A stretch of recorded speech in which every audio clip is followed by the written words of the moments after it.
मेरा नाम नवाज़ है और हामिद मीर साहब, हम आपका सच दोबारा सुनना चाहते हैं। मेरा क्वेश्चन आपसे ये है कि आप अपना केस अदालत में क्यों नहीं ले जाते कि आपको दोबारा स्क्रीन पर आने दिया जाए?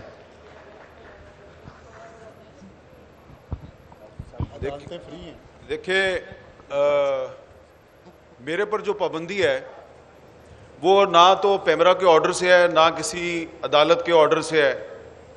तो पिछले दिनों मेरे कुछ साथी गए थे अदालत में, तो उनका केस एक जज साहब ने शुरू किया, फिर वो दूसरे जज साहब आए, उन्होंने वो चेंज कर दिया। फिर एक रिपोर्ट सबमिट हुई सुप्रीम कोर्ट में, उसमें कहा गया जी कि वो पता नहीं चला, यानी कि असद तूर पे जिन लोगों ने हमला किया उसकी भी फुटेज मौजूद है, जो लोग मतीउल्लाह जान को अगवा कर रहे हैं उसकी भी फुटेज मौजूद है, जो सार आलम को गोली मार रहे हैं उनकी भी फुटेज मौजूद है, लेकिन पता नहीं चलता। लेकिन लाहौर में हाफिज सईद साहब के घर के बाहर बम धमाका होता है, वो बंदे जो हैं वो 24 घंटे में पकड़े जाते हैं।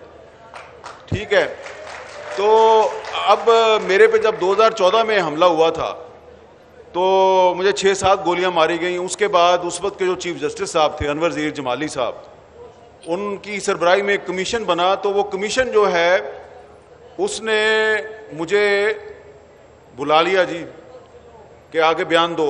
अब मैं हिलने के काबिल नहीं, मुझे टांके लगे हुए थे, मेरे पूरे जिस्म पे टांके स्टिचेस लगे हुए थे। तो मुझे उन्होंने कहा जी कि आप सुप्रीम कोर्ट का कमीशन बन गया, उसको आगे आप बयान रिकॉर्ड करवाएं। मैं जनाब व्हील चेयर पे भी नहीं बैठ सकता था, मैं स्ट्रेचर पे इस तरह मुझे उठा के लेके गए, मैंने उधर बयान रिकॉर्ड करवाया। फिर दोबारा उन्होंने मुझे इस्लामाबाद में बुला लिया। अब मैं कराची के अस्पताल में पड़ा हूँ, उन्होंने मुझे इस्लामाबाद बुला लिया कि अब ये इस्लामाबाद तो नहीं आ सकता।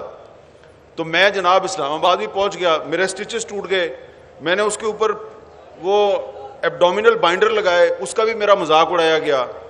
मैंने वहाँ उनको जो मेरे से मुमकिन था मैंने उनको सारी एविडेंस दी, अपना पॉइंट ऑफ व्यू दिया। 3 जजेस थे, एक नहीं थे सुप्रीम कोर्ट के।